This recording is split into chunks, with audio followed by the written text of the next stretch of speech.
Shalom mes frères et sœurs dans le Seigneur, que la gloire revienne toujours à Jésus-Christ qui nous permet d'être encore en vie et en bonne santé. J'aimerais premièrement, avant de commencer, parler à une sœur avec qui j'ai été en contact, ça fait pas longtemps. Je n'arrive plus à retrouver les contacts de cette sœur-là. Nous avons parlé au téléphone et ma sœur, je t'avais dit que ce que le Seigneur m'avait montré sur toi, je l'avais écrit sur un papier, mais je l'avais égaré. J'ai essayé de te retrouver, je n'arrive pas à te retrouver ma sœur. Si tu écoutes ce message, je t'en prie, contacte-moi parce que j'ai retrouvé le papier où j'avais écrit tout ce que le Seigneur m'avait dit à propos de toi. De cette sœur-là qui a des grands-parents européens. Elle a des grands-parents européens. C'est à cette bien-aimée-là que j'aimerais parler. Nous avons causé au téléphone, ça fait plusieurs semaines déjà. Et tu m'avais contacté savoir si j'avais retrouvé le bout de papier où j'avais écrit ton message. Et j'aimerais te dire que par la gloire du Seigneur, c'était un miracle. Je l'ai retrouvé aujourd'hui. Donc, ma bien-aimée, lorsque tu entendras ce message, je te prie de me contacter afin que je puisse te lire tout ce que le Seigneur m'avait montré ce jour-là te concernant. Deuxièmement, suite à une plainte que j'ai reçue, nous avons commencé à poster des vidéos sur YouTube. Donc, vous pouvez aller sur YouTube, taper le nom du site, le nom de la chaîne, tu vas le leur dire. Nous avons commencé à poster des vidéos, des très courtes vidéos, qui sont aussi sur Facebook, mais là-bas, elles sont de courte durée, pour vous permettre de les télécharger, pour ceux-là qui ont des problèmes de connexion. Donc, vous pouvez aller sur YouTube, et regarder certaines vidéos, notamment les toutes premières que nous avons commencé à faire. Nous avons commencé par les toutes premières. Elles sont aussi sur YouTube. Et la différence qu'il y a avec YouTube, c'est que sur YouTube, vous pouvez télécharger les vidéos et les écouter même lorsque vous êtes hors connexion. Et pour terminer, j'aimerais parler à une bien-aimée qui m'a contactée. Elle m'a dit qu'elle a des problèmes de santé. Elle m'a dit qu'elle souffrait d'épilepsie et qu'elle ne pouvait pas travailler. J'aimerais te dire, ma sœur, que le Seigneur t'aime. Le Seigneur t'aime et il a répondu à tes prières. Le Seigneur va te faire du bien. Le Seigneur va te guérir. S'il a guéri Lazare, s'il a guéri la fille de Jairus, s'il a guéri le fils unique de la femme qui était veuve, le Seigneur peut te guérir de cette maladie. Rien n'est impossible à Dieu et rien n'est impossible à celui qui croit. L'épilepsie n'est pas pour la gloire du Seigneur. Mais le Seigneur va se manifester, il va se glorifier à travers la maladie que tu as, afin que les gens autour de toi sachent que tu as un Dieu en qui tu as confiance. Lorsque j'ai prié pour toi cette nuit, ma sœur, je vais te dire ce que le Seigneur m'a montré. Et tu vas me contacter inbox pour me confirmer cela. Quand j'ai prié pour toi avant de dormir. Alors j'ai vu une femme. J'ai vu une femme qui a eu plusieurs relations, beaucoup de relations avec plusieurs hommes. Et tu vas m'écrire inbox si ça correspond à la vie que tu as menée. Donc cette femme a eu plusieurs relations dans sa vie. Elle a eu plusieurs partenaires. Et je pouvais la voir avec une personne. Ils étaient très liés. Il y avait vraiment quelque chose de sérieux entre eux. Vous avez même voyagé. Parce que j'ai vu un voyage. Vous avez fait un voyage. Après, je te vois avec un autre homme. un autre homme, vous parlez aussi de mariage. Mais vraiment, tu as eu beaucoup de propositions. En fait, pas propositions de mariage, mais tu as rencontré beaucoup de gens qui ont voulu vivre avec toi. Donc, je vois la deuxième fois une femme vraiment qui vit, on va dire qui vivait avec un homme et cet homme l'aimait vraiment. Mais sauf que c'est comme si à chaque fois, c'est toi qui mettais fin à la relation. Tu mettais fin à la relation. Je sais pas ce qui s'est passé, mais c'est toi qui arrêtais cette relation. Parce que la première fois, la personne avec qui je t'ai vu faire un voyage, vous étiez allés en voyage, vous deux, en déplacement.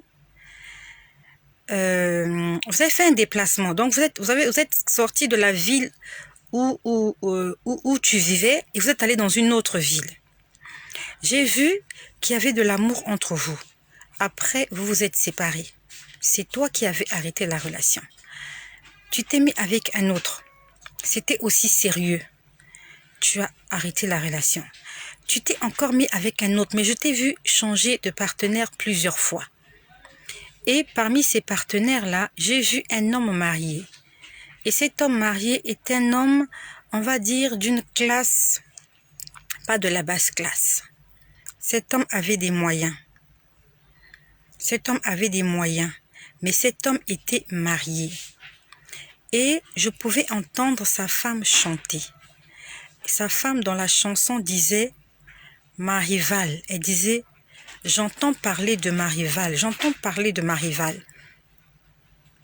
Et j'ai vu l'esprit de mort. J'aimerais te dire que ta maladie n'est pas d'origine naturelle. Si quelqu'un t'a dit qu'elle était d'origine naturelle, c'est faux. Ta maladie ne sera pas traitée à l'hôpital.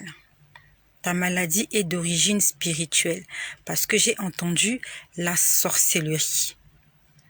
On m'a pas montré tes parents, ni paternels ni maternels. On m'a montré des relations que tu as eues et on m'a montré, des relations que tu as eues et des cœurs brisés. Tu as brisé le cœur de plusieurs personnes et on m'a montré cette femme qui se plaignait. En fait, cette femme disait « j'entends parler de ma rivale ». C'était la femme d'un homme avec qui tu as eu une aventure. Et ce monsieur était d'une classe, on va dire d'une classe, il avait des moyens. Et après, j'ai entendu sorcellerie. Ta guérison est en Jésus-Christ. Jésus-Christ a dit, venez à moi, vous tous qui êtes fatigués et chargés, et je vous donnerai du repos. Le Seigneur veut te donner du repos. Le Seigneur veut guérir ton cœur. Le Seigneur veut guérir ton âme. Le Seigneur veut guérir ton esprit. Je te prie de me contacter inbox. Toi, ma sœur, qui souffre d'épilepsie. Ton épilepsie est d'origine spirituelle. Ce n'est pas une maladie qui va être traitée à l'hôpital. C'est une maladie qui va être traitée spirituellement, par la prière, par le jeûne, mais en commençant par une prière de confession, en commençant par une prière d'acceptation de Jésus-Christ. Je te prie de me contacter lorsque tu auras écouté ce message. Et toi qui m'écoutes, peut-être que tu t'es retrouvé dans ce que j'ai dit. Tu as peut-être eu plusieurs relations dans ta vie, qui que tu sois, un homme, une femme ou même un enfant. Il faut que tu saches que chaque contact sexuel produit un transfert d'énergie négative. Chaque contact sexuel, qui qu'il soit, il y a une transmission d'énergie. Parce que lorsqu'un homme et une femme s'accouplent, ils deviennent un. Ça veut dire qu'à chaque fois que tu t'es accouplé avec une personne, tu as pris de son énergie négative et tu lui as aussi transmis ton énergie négative. Parce que à ce moment-là, vous étiez un. Si tu t'es accouplé avec un meurtrier, pendant l'accouplement, tu étais devenue aussi meurtrière parce que vous formiez une seule personne. Donc, je te laisse imaginer le nombre de péchés que tu as. En comparaison avec le nombre de personnes avec qui tu as eu des relations intimes. Si tu t'es accouplé avec un sorcier, alors tu es une sorcière sans te rendre compte. Il y a aussi la sorcellerie inconsciente. Il y a la sorcellerie consciente, où la personne sort de sa propre volonté pour aller commettre des actes dans le monde des ténèbres.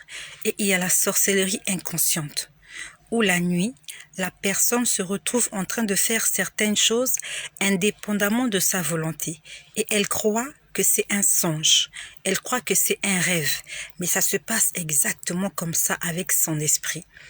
Et si dans la nuit, pendant que tu fais ces choses, il y a des coups, tu vas ressentir ces coups dans ta chair. Si vous êtes parti quelque part la nuit, il y a eu des bombes, il y a eu des explosions. Et si tu as été touché, la journée, tu vas sentir un mal quelque part. Tu auras mal aux pieds, tu auras mal au dos, tu auras mal à la tête. Tu vas croire que c'est une maladie naturelle, normale, parce que tu as mal dormi. En fait, c'est parce que la nuit, les gens se sont servis de ton esprit et que ton esprit a eu des chocs. Et ça va se manifester dans ta vie charnelle. Et il y a des choses qui seront bloquées dans ta vie parce que tu seras sous le contrôle de l'ennemi. Même si tu ne souffres pas d'épilepsie comme cette sœur-là, même si tu ne sens pas l'impact négatif qu'il y a eu dans ta vie après que tu aies mené une vie de débauche. Quand je dis une vie de débauche, ce n'est pas pour insulter, ce n'est pas pour juger. Mais la vie de débauche, c'est la vie où il y a une multiplication de partenaires, où on n'a pas un partenaire fixe. C'est une qualification, la vie de débauche, la vie d'impudicité, la vie de fornication. Ce n'est pas une insulte, c'est comme ça qu'on appelle ce genre de vie-là. Aujourd'hui, peut-être que tu es une femme mariée, tu es un homme marié, tu es un père de famille, tu es une mère de famille, mais il faut aussi que tu demandes la délivrance. Soit l'autodélivrance, ça veut dire que intérieurement, personnellement, tu vas prendre un programme, faire un programme de jeûne de prière où tu vas chasser toute entité négative que tu as contractée avec les différents partenaires que tu as rencontrés dans ta vie. Ou alors tu vas contacter ton pasteur afin qu'il puisse prier pour toi et que tu sois délivré. Et il faut que tu rendes grâce au Seigneur de ce que toutes ces aventures n'ont pas impacté négativement ta vie de façon physique. Tu as sûrement rencontré des revenants. Parce qu'il y a des revenants aussi parmi nous. Dans les films, on les appelle des zombies. Mais il y a des revenants parmi nous. Il y a des gens qui ne sont pas des humains, qui sont sur cette terre. Et quand je dis ces choses, je les dis en connaissance de cause. Le Seigneur m'a montré, je crois, on va dire maximum 5 fois, des gens qui ne sont pas des êtres humains, que nous rencontrons dans la rue, que nous voyons à la télé. Un jour, j'aurai l'occasion de vous en parler, des gens sur terre, sans même des stars. Quand je dis des stars, ils sont dans la musique profane. Vous les voyez, ils chantent, ils dansent. Ce ne sont pas des êtres humains. Ce sont des démons déguisés en êtres humains. Nous devons faire attention, c'est pour ça que la Bible nous dit, fuyez l'impudicité. Fuyez l'impudicité. Fuyons l'impudicité. Toi qui vis dans l'impudicité, toi qui entretiens des relations extra-conjugales, il faut que tu puisses arrêter cela, que tu puisses te confesser et que tu puisses prendre la décision d'abandonner avec ce péché. Soyez bénis chez vous. Et ma sœur qui a des problèmes d'épilepsie, je te prie de me contacter au nom puissant de Jésus-Christ. Que la paix soit dans vos maisons.